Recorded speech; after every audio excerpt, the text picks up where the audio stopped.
Bonjour à tous et à tous. Bienvenue dans ce nouvel épisode de podcast. Je suis avec mon invitée Julie Bonnemoy de la Louve Respire. Bonjour Julie, ravie de t'avoir avec moi. Merci d'avoir accepté mon invitation.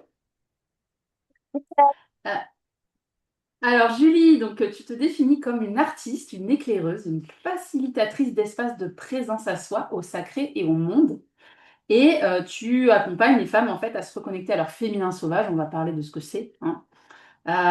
J'ai noté que donc dans tes thèmes de prédilection, qui moi m'intéressent beaucoup et me parlent aussi beaucoup, il y a notamment le tabou des règles, il y a la nudité, il y a la rivalité entre femmes, la vulnérabilité, le désir aussi. Il y en a peut-être d'autres, tu vas me dire. Tu as notamment réalisé un documentaire qui s'appelle Le sang de nos lunes. Moi, je crois que c'est comme ça que j'avais découvert ton profil, parce que juste avant de découvrir ton profil, quelques mois avant, j'avais lu un bouquin de Jean-Philippe de Tonac qui parlait de ce thème-là, justement. Oui, J'ai trouvé ça courageux de parler de ça, et du coup, j'ai envie d'en savoir plus. J'ai eu envie d'en savoir plus sur toi. Voilà pour la petite histoire. Est-ce que tu voudrais ajouter quelque chose, Julie, à ce que j'ai dit, du coup, dans ta présentation? eh bien écoute, ouais, merci. J'aurais bien envie de rajouter le mot alchimiste, qui est un mot Mhm. important pour moi. Donc je me présente vraiment comme une artiste alchimiste du féminin sauvage. C'est un mot qui est présent dans tout ce que je fais depuis toujours, mais aujourd'hui il a beaucoup plus d'importance dans le sens où vraiment ma mission c'est de transformer le plomb en or, que ce soit de nos récits intimes, des grands tabous de ce monde. Donc voilà, il y a vraiment la dimension de la transformation, de l'évolution au service de plus grands. Ok, super, merci. Alors du coup, j'aimerais bien déjà que tu nous parles un peu de ton parcours parce que j'ai vu que tu viens, toi, du monde plutôt de l'audiovisuel et du journalisme. Ouais. Comment t'en es venue justement à devenir une alchimiste du féminin sacré comment ton ancienne vie justement vient infuser encore aujourd'hui ton travail et tes accompagnements du coup. C'est long, hein, ma question. Ouais, c'est vachement Mais vaste. Vous prends-la avez comme tu 2 heures. veux. Voilà. Euh, hmm. Bah, effectivement, moi j'ai été. Alors, comment dire? Ça me replonge il y a longtemps. Donc, j'ai été journaliste pendant plus de 10 ans pour des grands médias, France Inter, France Télévisions, pour de la presse écrite aussi, donc radio, audiovisuel et presse. Et puis, j'ai aussi accompagné des grands groupes et des grandes marques en faisant de la conception-rédaction, en écrivant en étant principalement scénariste et réalisatrice pour de la pub globalement. Et en fait, c'était déjà raconter des histoires, tu vois. Pour moi, il y avait vraiment cette Mhm. dimension de conteuse, de je raconte des histoires, je transforme plein d'informations qu'on me donne pour les transmettre, les vulgariser au grand public. Sauf que pendant un moment, en fait, c'était plus trop en accord avec mes valeurs parce que le monde du journalisme, bah, tel qu'il est aujourd'hui, c'est plus à l'époque où on est grand reporter de guerre, tu vois, bon, il y a encore des grands reporters de guerre, mais globalement, on appartient quand même à une entité. Bon, bref, c'est plus loin, c'est beaucoup plus loin de mes valeurs. Et Mhm. je parle des médias mainstream, hein, globalement. Et puis, pareil, de travailler pour des grandes marques qui, en fait, étaient à l'opposé de tout ce que tout ce en quoi je crois, puisque j'ai toujours été ultra militante, écolo, féministe. Ok. Donc, en fait, il y a un moment où je me suis dit, bah, c'est pas possible, je peux plus faire ça comme ça. Et ça faisait un moment que j'avais commencé un chemin de déconstruction en faisant du yoga, j'ai de l'endométriose qui a été diagnostiquée depuis genre 2017. Donc, en fait, j'avais déjà commencé à chercher des alternatives à comment prendre soin de mon corps sans lui filer des médicaments, sans lui filer des pilules. La pilule, c'est, je sais pas, instinctivement, je l'ai jamais prise après mes 20 ans. Mhm. En fait, je sentais que c'était pas juste pour moi. Donc, j'ai toujours cherché euh, d'autres voies que celles qui nous étaient imposées. Et, euh, et ouais, il y a vraiment cette dimension alchimiste qui est arrivée parce qu'en fait, moi, bon, je pose ça là pour les personnes à qui ça parlera, mais je suis projecteur 6-2. Et quand j'ai découvert ça en human design, mais putain, euh, ça m'a sauvé un endroit parce qu'en fait, ça m'a éclairé. Ça m'a éclairé dans le sens où Mhm. j'ai enfin Je suis compris projecteur pourquoi aussi, donc je vois ce que tu veux. Enfin, le jour où tu projecteur. découvres que tu es projecteur, moi 5-1. Tu fais ah d'accord, ok, c'est pour ça que je galère depuis tout ce temps. Non, mais, Et ben, euh, il y a cette dimension de projecteur qui fait, ah ouais, en fait, je suis pas du tout faite pour cette société, en fait, de générateur. Ok, donc déjà, ça, c'est une première prise de conscience. Mais la deuxième, c'est moi, j'ai jamais compris pourquoi toute ma première partie de ma vie, elle a été chaotique de ouf. Parce hmm. que le 6-2 en fait, c'est genre trois Mm. parties de vie. Genre la première, c'est la galère du Oui. dingue, t'enchaînes les merdes. Comme un La 3, deuxième, ouais. Mm. ah Un ouais, peu. ok. Mm, Ah bah mm, oui, j'imagine que effectivement, mm. ouais. Comme ensuite, la deuxième partie, bah, tu commences à capter, à intégrer, voilà. Et la troisième, tu guides et tu transmets tes savoirs. Et en fait, waouh, quand j'ai capté, ah ouais, donc en fait, il y avait une raison pour laquelle, en fait, depuis le début de ma vie, je comprends pas ce que je fous là, tu vois. Ça m'a beaucoup aidé. Et ouais, enfin, il y avait un truc que je pressentais, tu vois. Je pense qu'on est des femmes sensibles et que du coup, il y a Ouais. toujours ce truc de ouais, mais en fait, cette vie-là, telle qu'on me la transmet, elle me parle pas, en fait. Je sais qu'il y a autre chose. Moi, je sens qu'il y a un autre chose, il y a autre chose et j'ai envie de pouvoir y aller. J'ai jamais eu de CDI, j'ai enchaîné plein de jobs, tu vois. J'ai toujours été entrepreneuse, en fait, entre le moment où j'ai fini mon milliard d'études Mm. de femme neuroatypique qui n'arrête jamais de se cultiver et en même temps un syndrome d'illégitimité, tu vois, d'imposture propre à beaucoup de femmes. Mais il y avait aussi de la curiosité quand même pour voilà, ne pas dire que ça. Mais voilà, il y a eu toutes ces choses-là que je viens de te poser comme ça sur la Mm. table qui font fait qu'à un moment, je me suis dit, j'ai envie de faire autre chose. J'ai commencé à découvrir les cercles de femmes. Moi, je suis un bébé spirituel de la pandémie. J'ai toujours été une femme spirituelle, mais je pense que la Oui. pandémie, elle m'a vraiment fait ce Mm. switch de, en fait, il n'y aura pas de comeback en arrière. Je ne reviendrai pas à ma vie d'avant. Aujourd'hui, je prends Yes. un autre chemin et je l'embrasse et je l'honore. Il Et y donc a, en voilà. fait, tu chemines avec plus de conscience, là où avant tu cheminais aussi, mais avec, sans avoir vraiment une réelle conscience peut-être de ce cheminement spirituel. C'est comme ça que je le vois, tu vois. C'est Hmm. qu'à un moment, on réalise en fait le cheminement spirituel qu'on est en train de faire consciemment, quoi. Toi, toi aussi, Mm. par rapport à la pandémie, tu dirais que c'est Moi, ça que c'est ça a pas mis la de la conscience? pandémie, ça date de 2022 à peu près, tu vois. Mais où j'ai commencé, si tu veux, où l'énergétique n'a plus été un gros mot pour moi, on va dire. Voilà, si je devais un peu. Hmm. Et avant, mais avant, en fait, j'avais quand même un cheminement spirituel dans le sens où j'ai grandi dans une famille catho et j'ai pas mal pratiqué tout ce qui est psychédélique, qui m'ont amené aussi Hmm. la spiritualité. Mais à l'époque, je le voyais pas forcément comme ça, tu vois. Mais voilà, bref, en tout cas. Hmm, Hmm. Ouais, bah c'est intéressant. Moi, je viens d'un hmm, milieu très croyant aussi. Alors, pas catho, mais protestant. Mais en vrai, j'ai été élevée dans la religion catho, avec dans des lycées catho et tout. Mais c'est marrant, quand tu as dit conscience, je me suis dit, je sais pas. Parce que j'ai toujours eu un lien à la nature et à une forme de mhm. spiritualité. J'ai toujours parlé à Dieu. J'ai toujours. Mais quand même, enfin, tu vois, moi, j'ai quand même une histoire aussi où je suis passée par beaucoup d'addictions, beaucoup d'alcool, Ah, beaucoup ok. de drogue, tu vois. Et donc, du coup, je dirais. Je sais. Enfin. Je sais pas comment dire. Je pense qu'il y avait quand même un gros chemin de destruction avant, en fait, tu vois. Il y a eu un chemin Hmm, de reconstruction ensuite. Mais ouais, je sais pas, c'est moins aussi clair que ça. En tout cas, moi, je sais que la pandémie, elle a marqué ce truc de... j'ai tellement aimé ce moment, j'ai tellement pu me reconnecter à moi-même et à mon âme, en fait, vraiment, hmm, qu'il y a eu plein de choses que je me suis offert d'espace, ouais, de reconnexion. Vraiment, genre, je me souviens, tu vois, ça va te parler si t'es catho. Moi, j'adorais le credo de saint Thomas, tu vois. Je ne crois que ce que je vois, je ne crois que ce que je vois. Je répétais un peu ça en boucle. Et puis, j'ai vécu des expériences chamaniques ultra fortes qui m'ont mis face à quelque chose. J'étais là, bah, en fait, là, déjà, j'ai une preuve tangible, en fait. Donc, bah, même si je la vois pas, Tu la ressens. Hmm, je l'ai tu ressens. ressenti exactement. Hmm, tu la vis. Hmm. Et c'est ça. Et donc, du coup, il y avait un truc de, bah, je m'engage auprès du monde invisible à ne plus jamais faire comme s'il n'avait pas existé, ou tu vois, je... Hmm, intéressant. Mm. Ok. D'accord. Et donc, à partir de ce moment-là, tu décides que, effectivement, déjà, tu vas continuer à t'engager dans un chemin spirituel et surtout, tu décides d'accompagner les femmes à ce moment-là, du coup, à partir de ce Exact. moment-là? Ouais, exactement. Bah, c'est Ouais. à partir de 2000, ouais, 2020, 2021, enfin, je commence à cheminer déjà en 2020, je commence à faire des cercles de femmes. Et en Mhm. 2021, je réalise un premier documentaire dans un Mhm. cercle de femmes parce que je me dis, mais c'est pas possible, en fait, on est toutes féministes, enfin, pas toutes, mais les femmes que je côtoie, on est toutes féministes, et on est toutes spirituelles.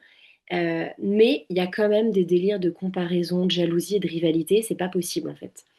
Et Dans donc, le cercle de femmes, tu ressentais ça. ouais, pas forcément dans le cercle de femmes, qui est un espace bienveillant, mais je vois bien que dans tous les Mhm. espaces, il y a des enjeux de pouvoir, et notamment entre les femmes, des enjeux de rivalité.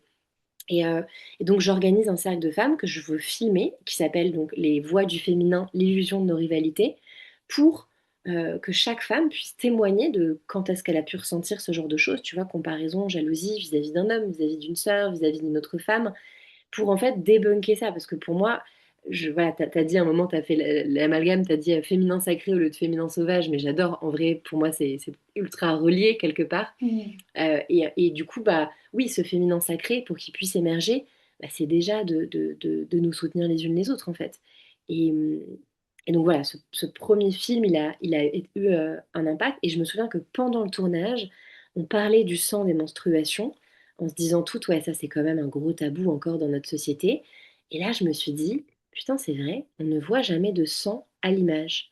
Genre, on voit des peintres qui peignent, des peintresses qui peignent avec leur sang.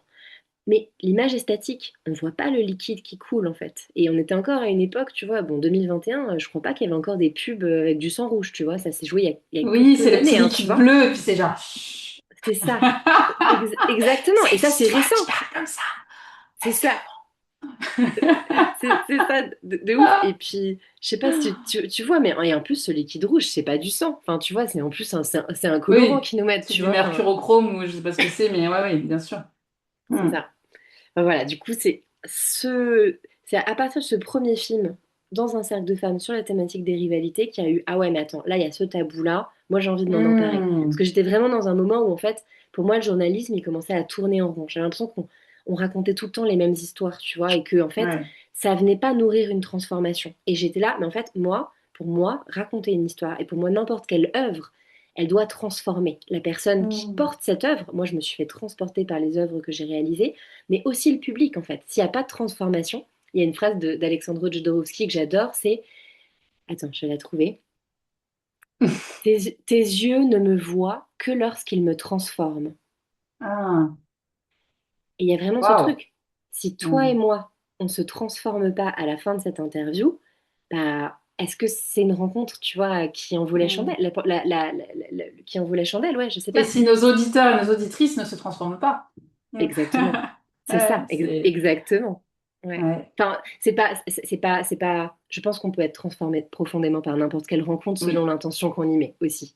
Hmm. Mais, mais c'est ce truc, en tout cas, d'aller chercher des sujets qui n'ont pas encore été vus et qui sont encore emprisonnés d'énormément d'égrégores, de tabous, de peurs, de mémoires, voilà, qu'on porte de sorcières, pour les nommer ou autres. On a mis plein de gros mots dans cette interview entre le féminin sauvage, le féminin sacré, la sorcière. Oh là là là là. C'est peut-être pour ça les galères de connexion avant, tu vois. Ouais. Ouais, c'est des gros mots tout ça. Et alors du coup, enfin, ce premier documentaire te fait aller vers un second documentaire, le fameux documentaire autour du tabou des règles, c'est ça? Qui Le sang s'appelle de nos Le lunes. sang de nos lunes. Alors, est-ce que tu veux nous parler un peu plus justement de ce documentaire? De quoi il parle exactement et comment tu l'as réalisé? Bah avec plaisir. Déjà, je suis Ouais. touchée que tu aies rejoint, enfin, que ce soit comme ça que tu m'aies découverte. Je l'ai pas Et vu que... encore, mais Non, je sais j'aimerais que tu bien l'as pas vu. organiser une projection Ah, c'est noté. dans ma future yourte que Ah, j'aurai bientôt. génial. Génial, magnifique. Ouais. Super. Eh ben écoute, c'est un film propice à aller dans des yourtes yoni parfait. Yes. Ouais, et t'as nommé Jean-Philippe de Tonac, c'est génial. Lui aussi, j'aimerais bien qu'il le voie. Je lui avais écrit, il était Ouais, touché, grave. il avait vu la bande-annonce. J'avais pas voulu lire son livre avant d'avoir fini mon film d'ailleurs, parce que je voulais pas Ouais, être je influencée, comprends. tu vois. Mais beaucoup d'écho. Franchement, après l'avoir lu, je me suis dit, waouh, en fait, il faut absolument que Jean-Philippe de Tonac voit mon film. Enfin, il y a beaucoup d'écho dans l'histoire. Euh, alors, comment te raconter ce film? Ce film, c'est un documentaire rituel déjà. Donc, c'est vraiment pas un documentaire classique. C'est six femmes qui se retrouvent en cercle et qui honorent leur corps et leur sang menstruel. Et donc, à travers, elles sont toutes à des cycles différents. Donc, tu as une femme enceinte, une femme en début de ménopause, une femme ménopausée, euh, et puis aussi des femmes qui ont des cycles pas forcément normaux, mais plus réguliers, on va dire, ou pas forcément réguliers d'ailleurs, mais bref, qui sont menstruées. Et, euh, et en fait, chacune va raconter son lien avec son sang et avec sa matrice.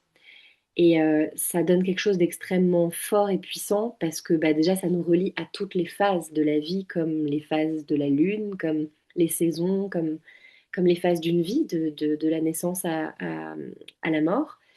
Et, euh, et puis c'est aussi un film qui aborde des sujets sensibles parce que bah, forcément quand on parle de nos yonis, de nos matrices, bah, il y a eu des violences et qui sont nommées, et qui sont révélées. Yoni, je précise quand même peut-être pour les personnes qui Ouais, savent pas, c'est vraiment, enfin, c'est l'appareil reproducteur féminin, hein, ça inclut le vagin, mais aussi l'utérus, les ovaires, enfin, d'accord, hein. C'est tout ouais, l'appareil reproducteur. Hmm. Ouais, alors en sanskrit, ça veut dire origine ou matrice, et Ok. justement, ça va Hmm. au-delà de la dimension physique. Hmm. C'est vraiment la Ouais, dimension énergétique. Genre, même ouais, les ok. hommes peuvent se connecter à la yoni universelle, tu vois, Ok. s'ils ont envie de se. Ou même des femmes qui n'ont pas Hmm. d'utérus, par exemple, tu vois. C'est le pouvoir Donc, créateur en fait, de manière ouais, plus vaste. Hmm. ouais. C'est Hmm. la Ok. caverne de la création, ouais, c'est ça. Mm. Ok, d'accord. Ok. Tu vois, je Ouais. savais pas. Ok. Mm. Bah, Pardon, je merci t'ai coupé d'avoir. du coup. Non, pas de souci. Non, non, mais merci, tu as raison de le préciser. C'est vrai que j'adore ce mot et je trouve que, voilà, justement, parce qu'il englobe pas que la dimension physique, j'aime bien l'utiliser parce que je trouve qu'il est ultra puissant, en fait. Quand tu captes le champ énergétique que ça comporte, tu viens de le dire, c'est la puissance de la création, quoi. Et, euh, et donc, du coup, voilà, il se passe des choses puissantes dans ce film. Et puis aussi, il y a de la nudité. Donc, c'est aussi un Hmm. électron libre. C'est un ovni. Ce film, c'est complètement une autoproduction et il pourra pas être diffusé sur YouTube. Il pourra pas être diffusé n'importe comment parce que ça avait pas de sens pour moi d'honorer le sang menstruel des femmes, tu vois, ce liquide, sans honorer nos sexes. Et donc, qui disait montrer nos sexes, disait montrer nos corps, en fait. Donc, forcément, je m'empare de deux sujets qui sont ultra tabous dans notre société, le corps féminin qui a été sexualisé, caché, puis remontré, puis voilà, bref. Maintenant, faut mettre du voile, mais pas trop. Enfin, bref. Voilà, ce sujet-là de la nudité, et puis le sujet du sang menstruel, qui, si tu as lu l'enseignement de Jean-Philippe de Tonac, pour moi, et je l'ai toujours senti et pensé, il ne le dit pas forcément dans son livre, mais je te fais le symbole, pour moi, la matrice féminine et ce sang, c'est le Graal, tu vois, c'est le Graal dont on parle. Quand on nous rebat les oreilles depuis. Ouais.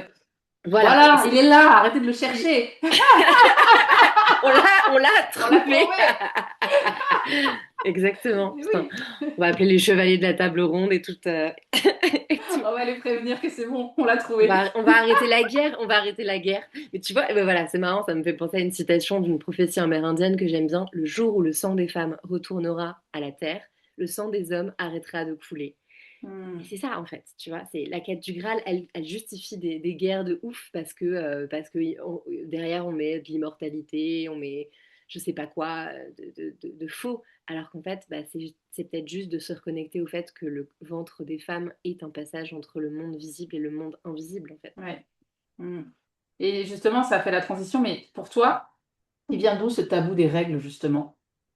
Ça fait. T'as du coup, une idée, non? Enfin, selon toi. Hmm.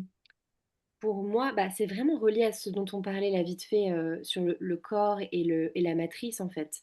Euh, Hmm. je- on le sait toutes, on se l'est dit, mais il n'y a pas de preuve formelle qui dit que pourquoi on a brûlé les sorcières qui étaient en fait des sages-femmes et qui détenaient la connaissance, parce que c'était insupportable pour les hommes d'avoir des femmes qui procréent et qui donnent naissance, chose qu'ils ne peuvent pas.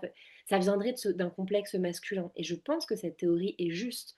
Et donc, en privant les femmes, en ne les, comment dire, en ne les associant que à des procréatrices, des génitrices finalement, plutôt que des femmes puissantes, bah, c'est une manière de les contrôler. Et comme ce sang, il est exactement ce qu'on ne veut pas voir.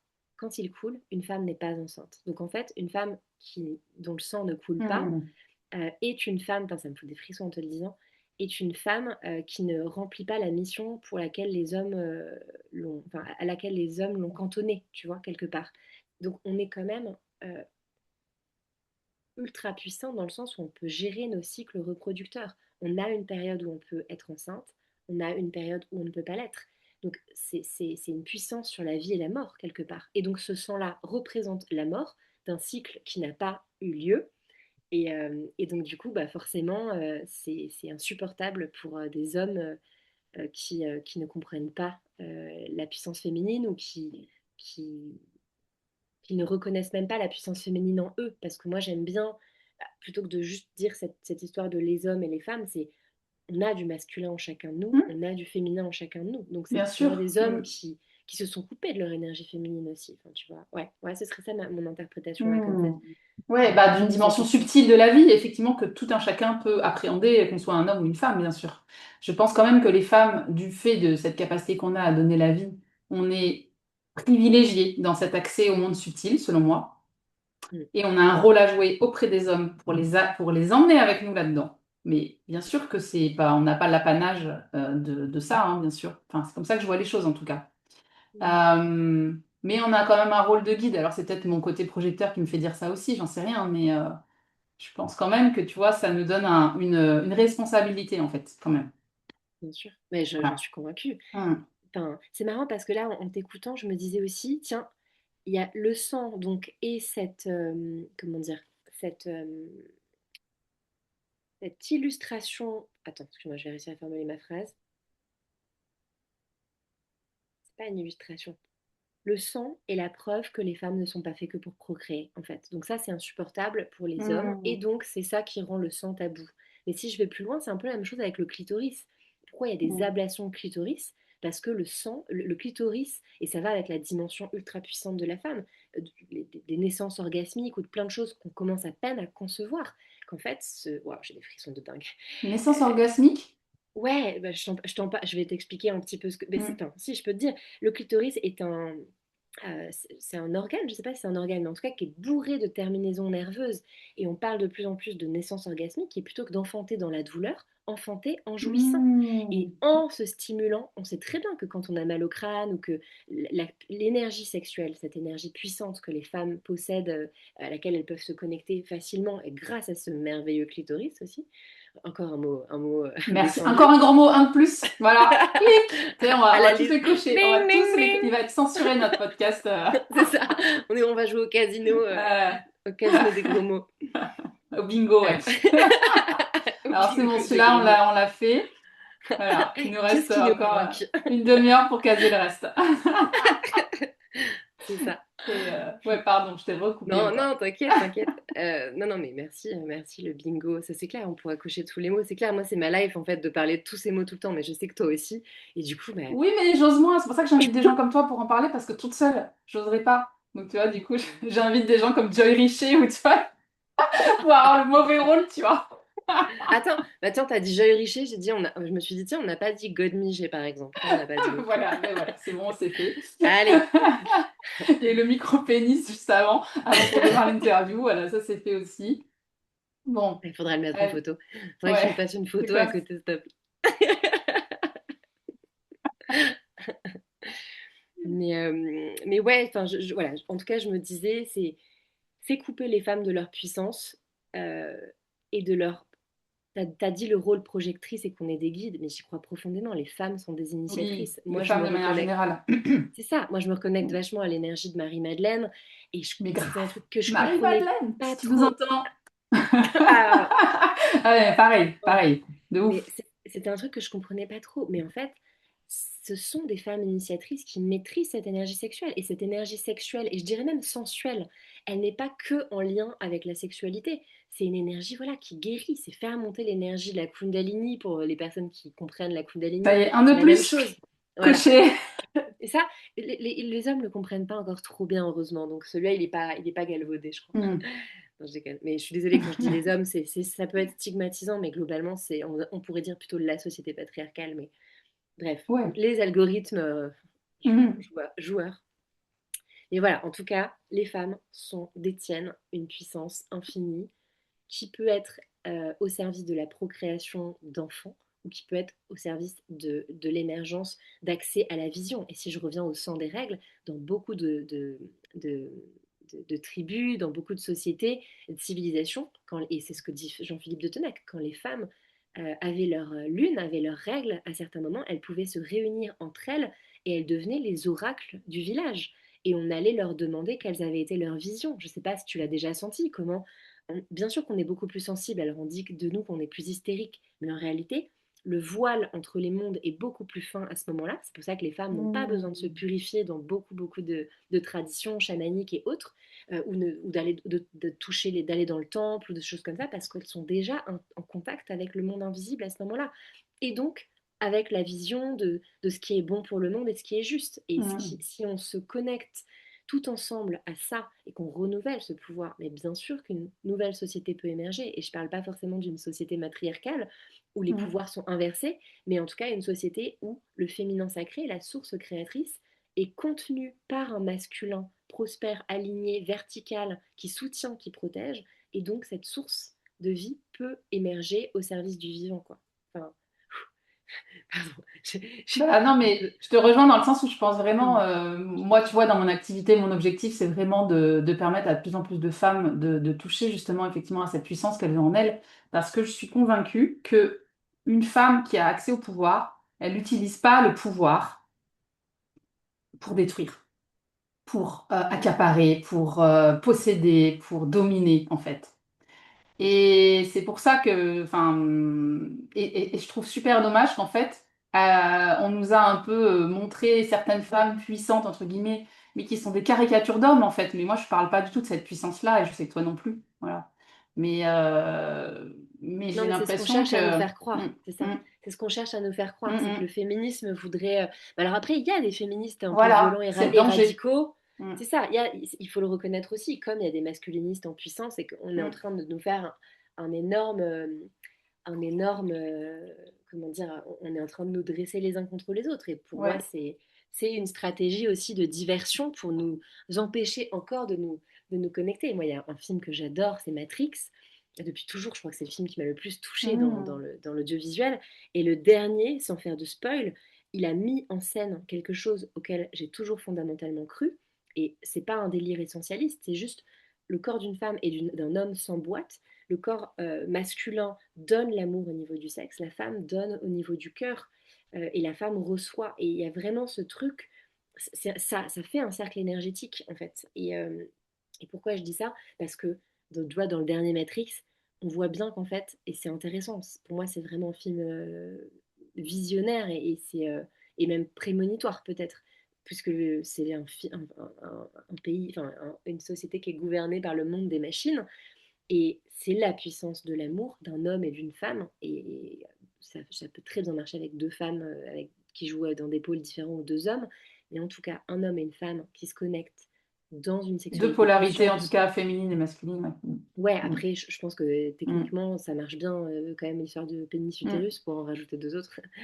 Voilà, il y a quand même cette dimension de création immense. À partir du moment où on peut créer la vie, à partir de cette rencontre-là, d'un ovule et d'un spermatozoïde, bien sûr que c'est une bombe nucléaire ce qui se passe en fait dans nos corps et que c'est de ça qu'on est en train on est en train de mm. nous faire Coupé. peur. Les femmes ont peur des hommes, les hommes ont de plus en plus peur des femmes et c'est pas au service. C'est pour ça qu'il y a un truc, je le nomme parce que c'est important pour moi, je viens de créer un mouvement qui s'appelle sororité sauvage. Et Mhm. pour moi, ça s'adresse aux femmes, mais je crois que ce qui aurait été plus juste pour moi, c'est de l'appeler adelphité sauvage. Adelphité qui rejoint la fraternité et la sororité. Le but, c'est pas de Mm. cliver. Je sens juste qu'aujourd'hui, les femmes sont plus sur un chemin de conscience. Elles s'en emparent à fond. Oui. Elles se dressent très fortement. Et les hommes arrivent doucement. Il y a des hommes de plus en plus conscients qui arrivent, mais ça prend un peu plus de temps. Donc le but, pour moi, c'est vraiment de connecter le plus de femmes et évidemment après d'ouvrir. Le but, enfin, pour moi, sur cette terre, ça n'a jamais de nous séparer les uns des Mm. autres, mais c'est de retrouver notre puissance dans des cadres sécurisés Mm. et sereins. Ouais. Et tu sais, je reviens sur ce que tu disais, tu sais, par rapport au, je te disais, je te demandais pourquoi il y avait ce tabou des règles, et il m'est venu aussi en t'écoutant l'idée que il y a aussi le fait que le sang des règles, il rappelle en fait notre nature organique en fait, corporelle, charnelle en fait, et là où dans une société où on est de plus en plus dans le mental en fait, et de cette société de machines aussi qui est symbolisée dans Matrix. Et bah, c'est un peu un pied de nez à tout ça. Rappelez-vous d'où vous venez. Vous venez de cette putain de matière organique, biologique, en fait. Que C'est vous le clair, vouliez ou non, en fait. Que c'est vous le clair. vouliez ou non, vous venez du sang, quoi. Vous venez d'un truc, effectivement, voilà, qui est Ben, organique, quoi. Qui parfois c'est sent ça. pas bon, qui est pas clean, qui est pas. Voilà, quoi. Et il faut, tu vois. qui est pas Ouais, et encore, aseptisé. Mm, ouais, qui est pas aseptisé. Mais je préfère ce mot que pas clean Oui, parce que oui. Mm, quelque part, mais enfin, je comprends ce que tu veux dire, hein, mais quelque part, je pense que tu as raison, c'est exactement ça. D'ailleurs, quand j'avais dit que j'allais réaliser ce film, Le sang de nos lunes, à l'époque, je me souviens que j'avais un ami, bon, qui est plus un ami aujourd'hui, qui m'avait dit: «Ah, mais c'est dégueulasse, et c'est quoi la prochaine étape? Faire un film sur ta merde?» Et j'avais été outrée par cette réflexion, et tout d'un coup, je me suis dit: «Mais pourquoi pas?» On a bien des émojis en forme de crotte, on vient bien de la matière fécale, on retournera tous à la terre. Quand une femme accouche, elle libère tous ses fluides, et comme tu dis, en fait, c'est le côté aseptisé, mais Mona Chollet, elle en parle super bien dans Sorcière. C'est aussi ce monde aseptisé, il vient d'un monde patriarcal où on a voulu faire des naissances à la chaîne d'une manière moderne, mais tout sauf déconnecté du monde sauvage. Quand tu as dit mm, organique, j'entendais le mot sauvage aussi. C'est nous mm. déconnecter de notre puissance sauvage. Et tous euh, nos liquides, on nous en a beaucoup détournés avec les parfums. Et Tu le vois, le mot corps, de manière générale, le corps. c'est Mm, ça, le corps. C'est ça, tu as dit aseptisé. Pour moi, c'est mm, vraiment le mot. On est aseptisé, comme des machines, c'est ça. Il y a vraiment ce truc-là, de mm. plus en plus. Et donc, reconnecter à ces odeurs, moi, j'adore sentir, je le fais aussi, hein. J'adore sentir mon odeur, mais en fait, depuis toujours, ça me rassure, en fait, de sentir mon odeur. Et pas une odeur qui sent le axe Mm, hyper fort, qui détruit, voilà, qui fait du mal à mon corps et à la planète. Vraiment, mon odeur corporelle, toutes mm. les odeurs. Et je pense que c'est un réapprentissage, Ouais, c'est un vrai réapprendre à chemin, s'aimer. hein. Pour moi, tu vois, pour moi, c'est un chemin. C'est vraiment pas facile, par exemple, tu vois. Les odeurs, par exemple? Ouais, plein de choses en fait, tu vois. Après, je pense qu'on n'est pas tous égaux par rapport à ça, en fonction de notre personnalité, de notre éducation, hein. Mais c'est vrai que c'est pas toujours évident, je trouve, ouais, d'accepter ouais, ses propres odeurs, ses propres. Ouais, de pas toujours vouloir la cleaner, parfumer, que tout soit nickel, voilà. Mais ouais, ouais, c'est un chemin, je trouve, et chacune a son rythme après. Moi, je me dis, je veux pas non Bien plus sûr. tomber dans l'injonction, tu vois, tu vois, moi, j'ai trouvé un peu un équilibre sur ces questions-là, que ce soit, tu vois, l'épilation, le fait de mettre du déo et tout. J'ai conscience de mes conditionnements. J'ai conscience du chemin que je parcours aujourd'hui et je trouve un équilibre où en fait je me sens bien dans comment je suis là et je sais que ce sera, voilà, que ça continue à évoluer ou pas, mais je me sens pas obligée non plus, voilà, de me faire violence en voulant à tout prix, tu vois. Mais c'est cool aussi, je trouve, voilà, de trouver Bien ce sûr. juste milieu, quoi. Mm. Et merci de le redire. Mm. Enfin, moi, j'avoue, j'adore ce sujet et ce que tu amènes Mm. là, même en parlant des poils. Tu vois, moi, je viens d'un monde ultra aseptisé, justement. Je dis souvent policé, mais il est ultra aseptisé. Tu vois, genre, je suis née dans le 16e arrondissement de Paris. Ah J'ai oui, appris à ok. sortir dans la rue, tu vois, ultra sapée. À l'époque, tu m'aurais rencontrée, j'étais orange. Genre, je mettais de l'auto-bronzant, du fond de teint à gogo, mais ultra maquillée, parfum apprêté, les cheveux lissés. S'il pleuvait, j'avais toujours un parapluie pour m'empêcher de boucler. Enfin vraiment, Ah un oui, truc. toi aussi t'as connu l'époque où tu te faisais les plaques, là. C'est ça, oui, le Oh fer mon à Dieu. lisser. Le fer à lisser Ah ouais, qui ah nique bien là les là là cheveux. là. Mm. Bien sûr. Et voilà. L'époque de la frange, tu vois aussi, donc il fallait gérer sa frange et tout. Mais enfin voilà, du coup, moi je pars de là, et il y a eu un moment où c'est mon chemin et c'est pas du tout un mode d'emploi, et comme tu l'as dit, chacune est libre d'aller à son rythme. Mais je sais que pour moi, ça a été nécessaire de passer par réapprendre à m'aimer sans maquillage, Exact, ouais, tout réapprendre à à fait. m'aimer Mm. avec mes poils. Et ça, Mm. les poils, c'est le plus long chemin que j'ai pu faire. C'est-à-dire que je m'épile plus depuis, franchement, depuis 5, j'ai même pas calculé vraiment, mais je dirais plutôt autour de 10 ans presque. Alors, rentrons dans le détail. Je m'épile pas forcément. Enfin, comment dire? Je m'épile pas du tout les aisselles et les jambes. Au niveau du maillot, esthétiquement, j'ai mes petites variantes, voilà, parce que voilà. Mais pourquoi je dis ça, et ça me semble important, c'est que pendant le confinement, justement, je voulais faire tout un reportage sur les poils. Et j'avais été hallucinée de voir que la plupart des femmes de mon entourage que j'avais interviewées à l'époque m'avaient dit: c'est dingue, c'est la première fois que je découvre mes jambes avec des poils, parce que c'est la première fois que je reste aussi longtemps chez moi et que je n'ai pas besoin de Mm. les montrer aux autres. Et ça dit quelque chose. Ça dit, est-ce que je ne m'épile pas véritablement pour moi, je m'épile pour le regard des autres. Et Mm. donc il y a une femme pour la première fois qui dit: mais putain, mais j'ai jamais vu mes poils aussi longs. Et moi, ça me rend dingue, parce que Il y a une autre phrase féministe que j'adore qui dit euh, ni nos poils, ni nos faux. Attends, merde. Merde, ni les forêts, ni nos chattes, ou un truc comme ça, tu vois. Arrêtez de raser les forêts Hmm. et nos pubis ou nos chattes, je sais plus comment c'est dit, mais je trouve ça intéressant. Pour moi, c'est vraiment l'écoféminisme, c'est ce formatage de comment la terre doit être, avec des parcelles bien clôturées, avec un côté du maïs, de l'autre côté des tournesols, de l'autre côté des vignes, tu vois. Bah, nos corps, on leur a fait un peu la même chose. Donc, Hmm. ils ont une petite coume maillot brésilien, euh, voilà, bien coupé ici, bien recoté là. Et bien sûr, chacun a son rythme, mais je trouve ça intéressant de se dire, vas-y, comment ce serait si, genre, j'arrêtais de vivre pour les autres et je vivais juste, genre, comme tel que je suis née, en fait, tu vois, genre, sans aucun apparat. Et après, tu vois, là, je suis avec toi, je suis dans une phase de réapprentissage, de kiff, de, de, on va dire, de rééquilibrage, on va dire, par rapport à avant la superficialité à l'extrême, après la sauvagerie à l'extrême. Et justement, Hmm. comment on fait pour faire un doux Ben, et on juste pendule dans un équilibre? extrême et puis dans un autre. Moi, je crois vraiment que c'est ça le cheminement, hein. C'est que souvent, on va penduler et puis on trouve un juste milieu. Mais tu vois, je rebondis sur ce que tu disais, Mm, c'est que moi, je trouve ça chouette d'expérimenter un peu tout et puis de se dire après, une fois que tu as expérimenté, ok, moi, là, maintenant, en conscience, je décide que je fais comme ça. Voilà. mm, Peut-être un peu par conditionnement, mais peut-être aussi parce que ça me plaît à moi, pour des raisons esthétiques, sensorielles aussi, parce que, enfin, c'est sympa aussi d'avoir les jambes douces quand tu passes ta main, moi, je trouve. Enfin, tu vois, après, voilà, chacun. Et, mm, comment dire, mais tu vois, par exemple, le rapport, moi, en fait, ce qui compte pour moi, c'est de, par exemple, si on parle du maquillage, c'est que je me lève le matin, j'ai pas de maquillage, je me souris quand même dans le miroir, je me dis pas, ah mon Dieu, c'est horrible, faut vite que je me maquille. Je me mm, maquille pour sublimer ce qui est là, pas pour cacher. Donc, je mets juste du mm. rouge à lèvres, voilà. Mais voilà, je prends l'exemple du maquillage parce que je trouve que je trouve que le rapport au maquillage, il en dit long. C'est est-ce que tu te maquilles pour camoufler ou est-ce que tu te maquilles pour sublimer quelque chose? Mm. Et ça, Ouais, c'est... Voilà. Je trouve que c'est... Enfin, moi, en tout cas, j'aime bien en parler comme ça parce que je trouve que, voilà, c'est jamais pour cacher. C'est toujours ouais, pour rendre plus beau ce qui est déjà là, mettre en valeur ce qui est là. Ouais.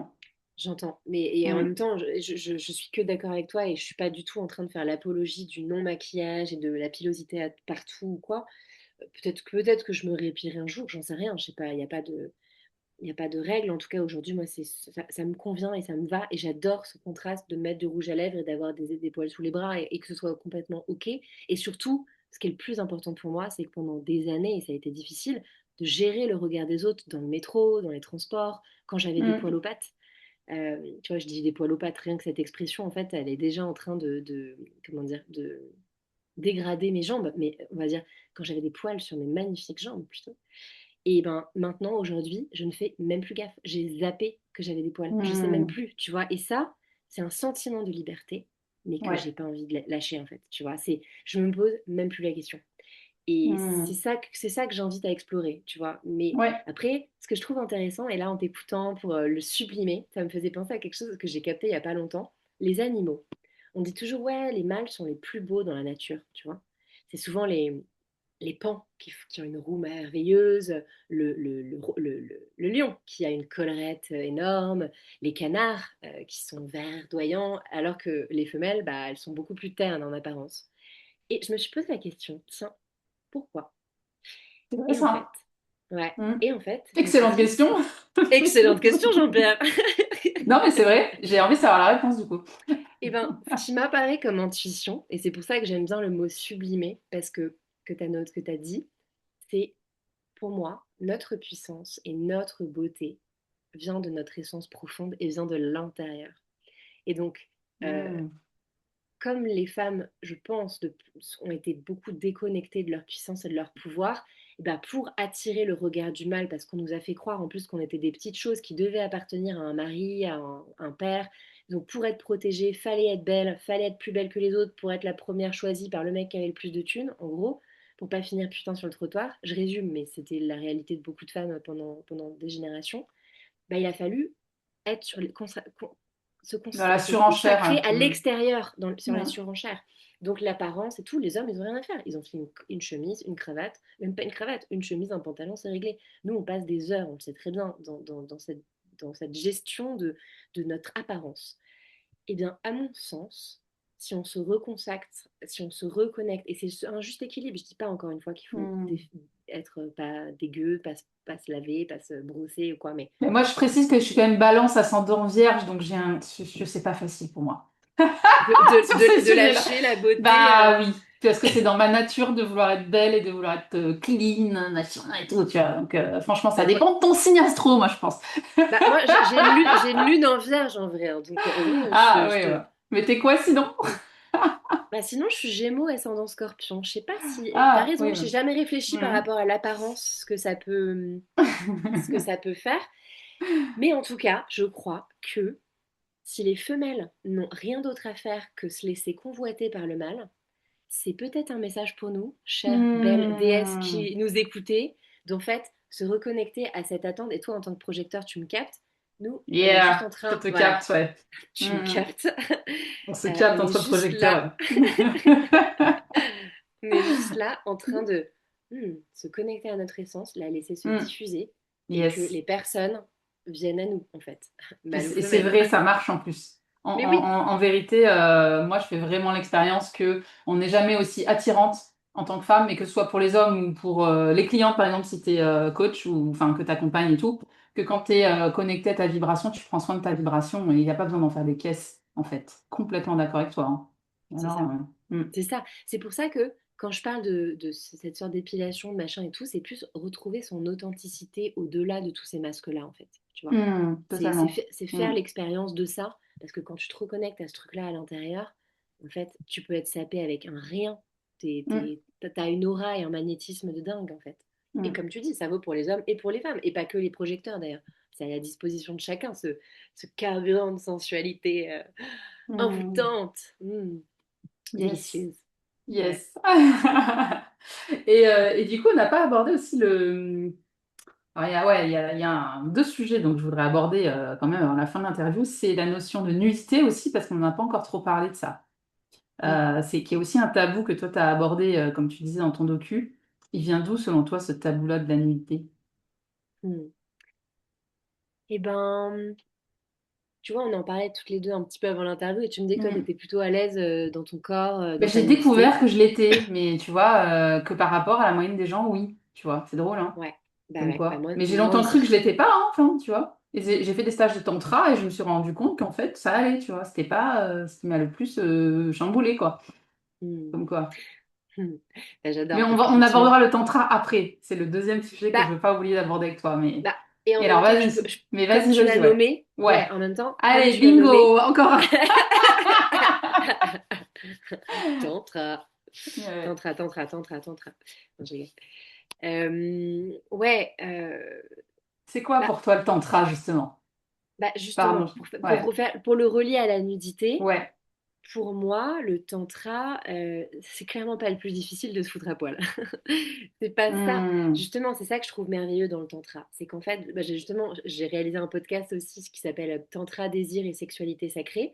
Et je Oui. fais tout un épisode consacré à la nudité.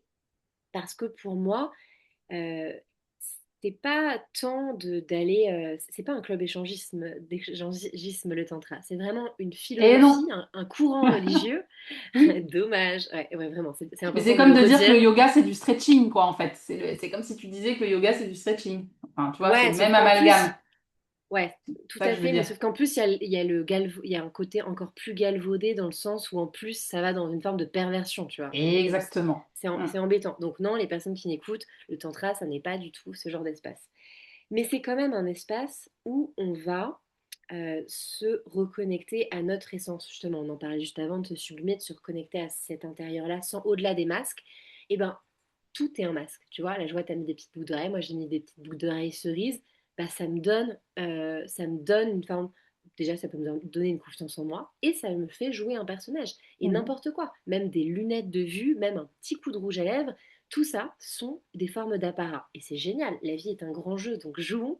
Et en même temps, comment se reconnecter véritablement à son âme quand on est juste en connexion directe avec elle? Bah, la nudité, pour moi, est un moyen de vraiment pouvoir se relier à, euh, à ce qui fait sens pour nous et à notre, ouais, à notre vérité profonde. Donc c'est pour ça que la nudité est importante dans le tantra. Elle n'est jamais obligatoire, elle est au rythme de chacun, elle sera absolument jamais imposée, mais c'est un chemin de dépouillement, dépouillement extérieur et dépouillement intérieur. Euh, je ne vais pas expliquer forcément exactement ce que c'est que le tantra, mais en tout cas pour le relais à la nudité et à la question que tu m'as posée sur pourquoi la nudité est aussi tabou, je pense que ça vient de là. C'est que si Adam et Ève ont été chassés du paradis, pour reprendre cette légende judéo-chrétienne qui nous a tous biberonnés, enfin dont on a tous été biberonnés, et ben euh, à ce moment-là, ils étaient puissants, ils étaient les rois du monde. Et on nous a fait croire que parce que Ève était en contact avec l'énergie sexuelle de la sensualité à travers ce serpent, ben en fait, ça faisait d'eux justement des pervers et des comment on dit, Des beautés, quoi. Ouais, enfin, ouais, des pêcheurs. des pêcheurs, merci, oui, c'est ça que je cherchais, des pêcheurs, tout simplement. Donc, ils ont été chassés du paradis. Mais ça, pour moi, c'est la plus grande puissance de l'homme et de la femme. Le jour où on arrive à se balader tous nus, ça veut dire qu'on n'a plus de complexes, en fait. Et ces complexes-là, pour moi, ils nous conditionnent et ils nous maintiennent. C'est bien pour ça que le Mm. corps de la femme est aussi sujet, parce qu'on parle du tabou de la nudité, mais moi, je dirais plutôt le tabou de la nudité du corps de la femme, encore plus, tu vois. Oui. Bien sûr il y a des hommes qui sont complexés par leur corps à cause de tous les grands corps d'Hercule qu'on nous a servis, tu vois, avec des proportions esthétiques attendues et très précises. Mais pour la femme, c'est la déconnecter de sa puissance créatrice aussi. C'est ce que je te disais. Pour moi, le sexe de la femme, il a besoin, enfin, il doit être gouverné, il doit être contrôlé. Enfin, il doit, c'est pas moi qui le dis, c'est juste cette Mm. société dans laquelle on vit a voulu contrôler la procréation des femmes, leur puissance, et ça passe par leur corps. Il faut pas attirer un homme parce que c'est comme la dimension du couple. Si la grande mascarade du couple et du mariage, pour moi, tu vois, et encore, je suis encore ultra hétéro, pas déconstruite bien du tout, hein, tu vois, j'ai encore beaucoup de Non, mais chemin on est là-dessus. d'accord que quand on commence à cheminer comme on le fait toutes les deux et à accompagner les autres, très vite se pose cette question de mais le couple monogame, en fait, je suis pas un peu perdante, moi, dans cette histoire-là, en fait, finalement. Ah ouais, Non, à mais... mon avis, t'es carrément perdante, mais l'homme aussi est perdant en Oui, fait. C'est nous empêcher d'écouter nos élans et nos désirs. Alors qu'en fait, on est on des cadre les êtres choses et de... comme ça, on n'en C'est parle ça. plus et... Mais parce qu'une société où les hommes et les femmes et les couples se bougent beaucoup trop est incontrôlable. Et le pouvoir a besoin de nous contrôler, donc de faire encore valoir cette institution du mariage. Sinon, on pourrait aller dans une forme d'anarchisme et pourquoi pas. Mais en tout cas, voilà, c'est pas ce qui est attendu du système qui nous contrôle actuellement. Et donc, bah, contrôler les mariages, c'est contrôler les femmes qui doivent dépendre d'un époux et contrôler leur corps, quoi. Pour moi, c'est vraiment cette dimension-là. Mais On revient le toujours au jour, contrôle des corps. c'est ça, mais le jour où on se balade tous et toutes à poil dehors, je peux te dire qu'il n'y a plus de guerre et que le monde est en paix. C'est une évidence, en fait, tu vois. Plus Mm. on est en guerre avec nous-mêmes, plus on est en guerre avec l'extérieur. Je le crois vraiment. Et là, juste avant qu'on se connecte toutes les deux pour cette interview, j'étais en train d'écrire par rapport aux incendies, mais bien Mm. sûr que le reflet du monde extérieur, enfin que le monde extérieur et le chaos du monde extérieur, pardon, est le reflet de nos mondes intérieurs. Évidemment. Et attends, je le Totalement redis, d'accord avec toi. enfin, je le redis, mais le chaos du monde extérieur est le reflet de nos mondes intérieurs. Et enfin voilà, j'ai envie de le redire parce que c'est facile de le percevoir quand on a, comme tu dis, on a un peu cheminé, on commence à le voir, mais ça peut rester un concept New Age qui renvoie toujours l'individu aussi à sa propre responsabilité, tu vois. Mm, Et mm. ça, c'est une dualité qui est difficile à trouver, Oui, tu vois, oui. entre le monde spirituel et le monde militant, De la main. Ouais, ouais, tout à fait. et de Oh la là là, oui. matrice, où les deux Oui. se recroisent. Et Mais il faut quand un juste équilibre des deux pour moi, effectivement. Comme l'individuel et le collectif. Ouais, tout à fait. Bien sûr, Mm. mais quand même, je suis convaincue que le jour où on est tous à poil dans la rue, il n'y a plus de guerre et on se fait tous des bisous Mm. et le monde ira beaucoup mieux. Je ne sais pas si Mm. je le vivrai de mon vivant. Moi, je crois surtout que suivant nos parcours respectifs et ce à quoi on est confronté directement, on n'a pas tous les mêmes combats, en fait, qui s'imposent à nous.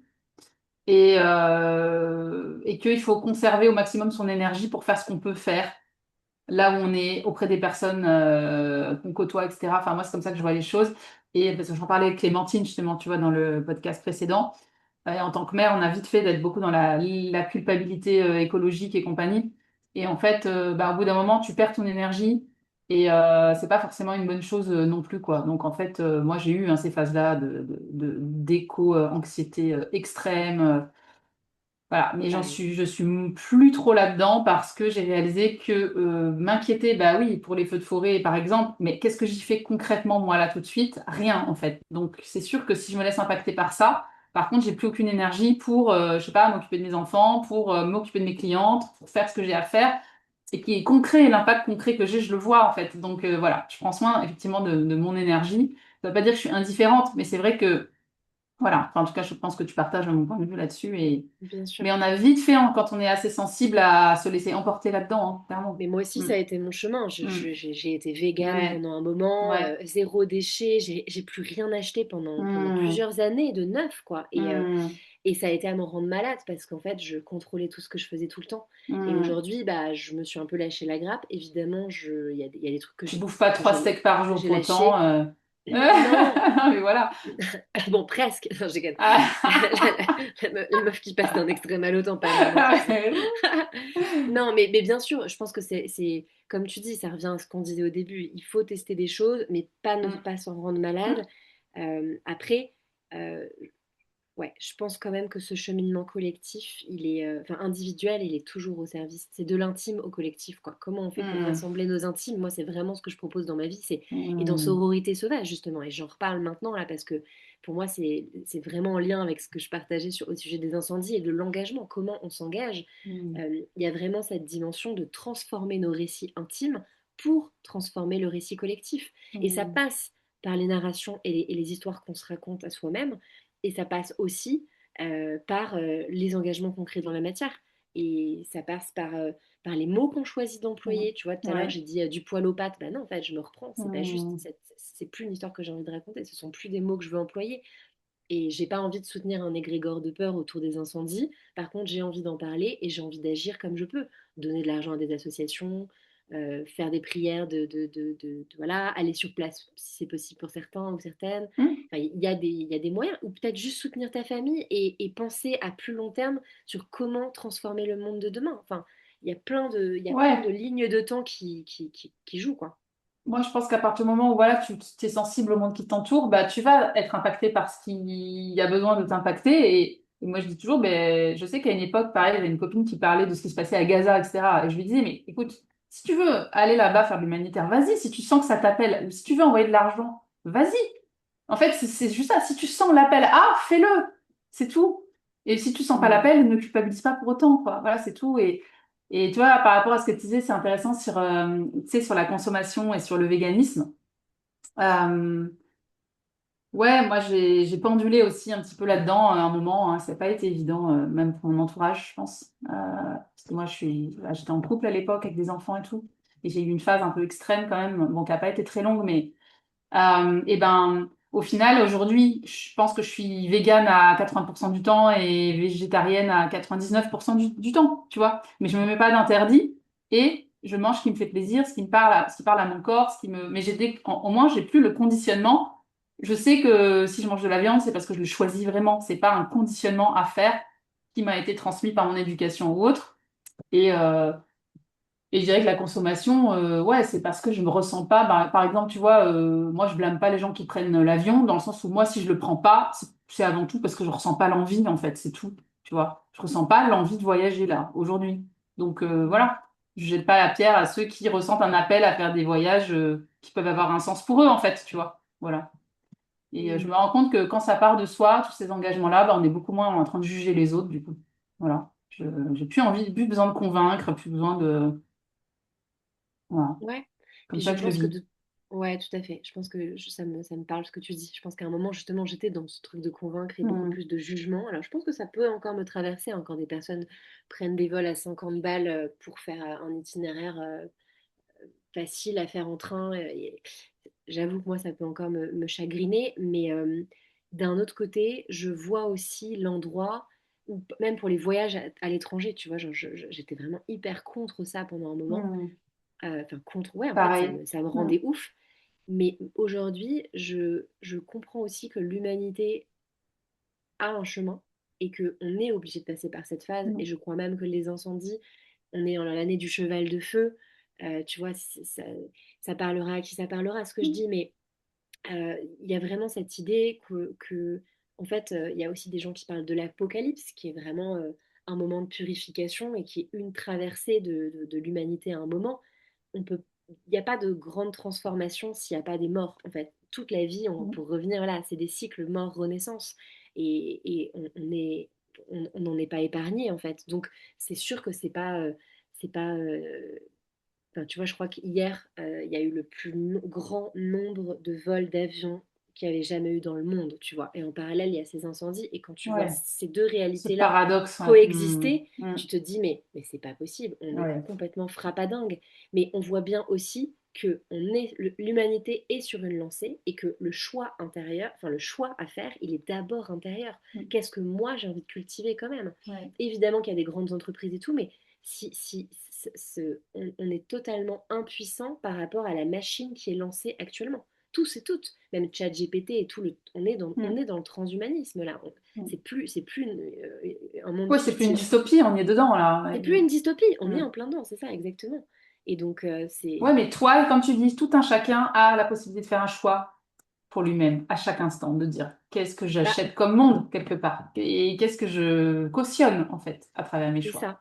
Mais c'est aussi un choix pour son âme et c'est aussi un choix conscient de se dire, ok, on est là sur cette terre à ce moment-là de l'histoire. Comment je veux impacter le monde? Moi, c'est Mm. vraiment là, depuis un an, je me pose régulièrement la question. Enfin, c'est pas que depuis un an, en vrai c'est depuis que je suis née, j'ai l'impression que je me pose cette question. Genre, quand j'avais 14 ans, je voulais créer ma propre religion, s'il te plaît, tu vois. En fait, Ah je suis en ouais, train de ah ouais, recapter punaise. ça. Oui, mais c'était pas parce que je voulais être un gourou ou être un Jésus-Christ, c'est juste parce que je me rendais compte que la religion c'était de la merde et ça nous divisait les uns les autres en fait. C'était juste en me disant, mais attends, c'est pas possible, il y a une dimension d'amour, mais en fait, il y a plein de commandements hyper difficiles, mais les commandements on les retrouve un peu dans toutes les religions, donc en fait elles sont toutes d'accord les unes un peu avec les autres, mais en même temps elles nous dressent les uns contre les autres, tu vois. Donc j'étais un peu là, c'est pas possible. Mais en fait, il y a bien autre chose à créer, un monde d'amour avec des propositions plus utiles et moins clivantes, tu vois. Plus favorable à la vie, quoi. Ouais. Ouais, plus favorable à la vie et plus favorable ouais, la vie, t'as raison, c'est ça. Le vivant, la vie, ouais. Mm. Mm. Waouh, sacrée maturité à 14 ans déjà, quoi. Ouais, Punaise. écoute, c'est parce qu'il y avait un gros chaos dans ma vie aussi. Donc, tu vois, du chaos naissent aussi des merveilles. Mm. Et ça Ouais. vaut pour ce qu'on est en train de vivre, en fait. Et ce chaos qu'on Mais est en train de complètement. vivre. Et tu vois, ça me fait écho ce que tu dis. Effectivement, ça aide, hein, je trouve, à vivre ce qu'on vit en ce moment de manière un peu plus sereine, hein. Parce qu'on a le choix de notre état intérieur. Ça, c'est quelque chose qu'on peut maîtriser, en fait. Et, euh, Mm. et c'est comme, tu vois, la notion de réchauffement, le réchauffement climatique qu'on est en train de vivre aussi, hein. Et bah, ça se fait si tu prends les choses de manière plus globale. Bah, le réchauffement de la planète, de toute façon, c'est nécessaire à cette évolution de la conscience humaine, cette mutation qu'on est en train de vivre au niveau de la conscience humaine, en fait.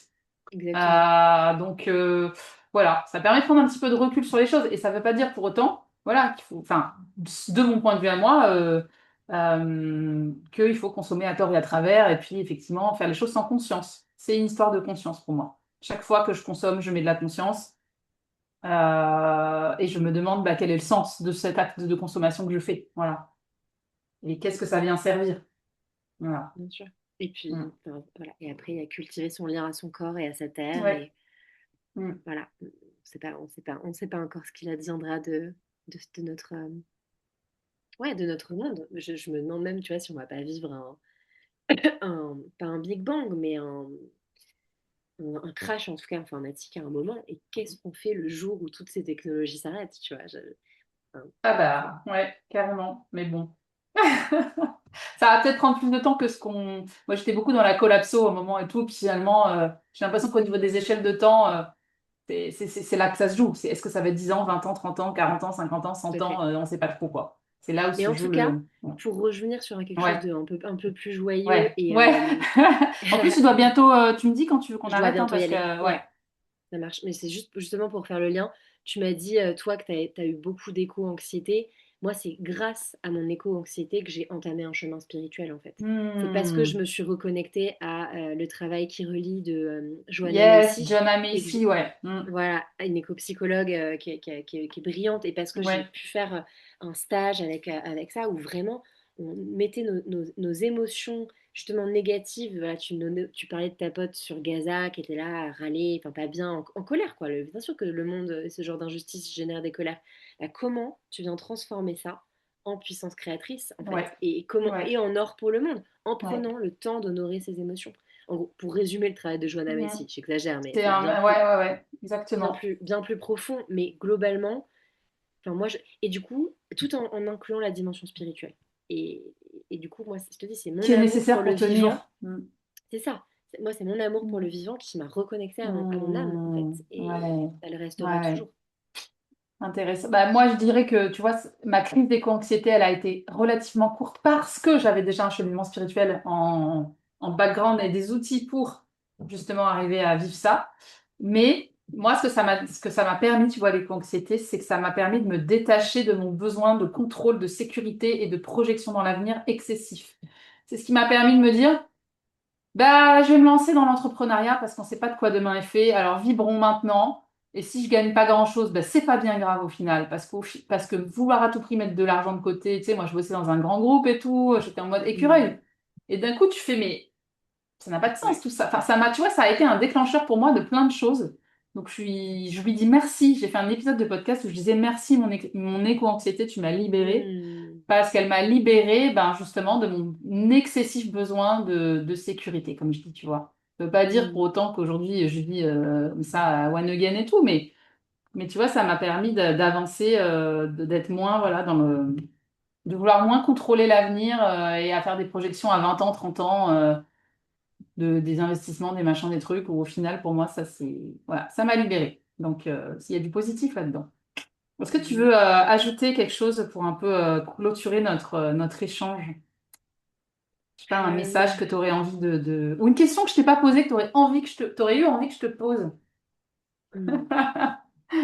Bah, il y a un truc qui me vient pour résumer tout ce qu'on s'est dit là, en Ouais. fait. Hmm. C'est, je crois vraiment que la guérison du monde passe par la reconnexion des femmes à leur corps, à leur matrice et à leur puissance. Et je dirais même la guérison du monde passe par la reconnexion des hommes et des femmes à l'énergie féminine sacrée, à la yoni universelle, pour en reparler, tu vois.